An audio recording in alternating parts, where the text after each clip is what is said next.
Xalq artisti Röya Ayxanın müğənni Şəbnəm Tovuzlunun ad günündə onu səhnədən endirməsi sosial şəbəkədə müzakirələrə səbəb olub. Müsavat.com xəbər verir ki, müğənni Elçin Cəfərovla səhnədə olan Röya, Şəbnəmin onların yanında dayanmasına imkan verməyib və Şəbnəmə "Səni tamaşaçı yanına dəvət edirəm, bizi orada izlə, mən bilirəm nə edirəm" sözlərini deyib. Şəbnəm müzakirələrə səbəb olan həmin video haqda öz sosial media hesabında açıqlama yayıb. Neçə gündür deyirsiniz, Röya xanım sizi səhnədən niyə düşürtdü? Bəs nə etsin? Röya orada başqa şey əsəbləşmişdi. Röyanı ora sevərək dəvət etmişdik. Qızım Günelin də xətrini çox istəyir.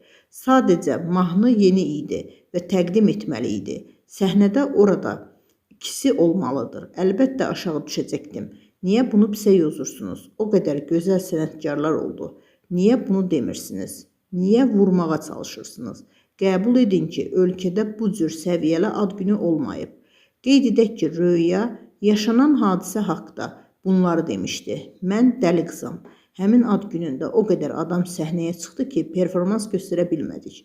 Şəbnəm xanımın doğum günündə ona Elçinlə yeni mahnımızı hədiyyə etdik.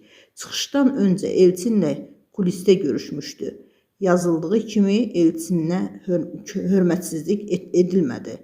Mən də səhnədə olanda başqasının olmasını sevmirəm. Həm də yeni duetimizi təqdim edəcəkdik. Ona görə dedim, qonaqların yanına düşsün.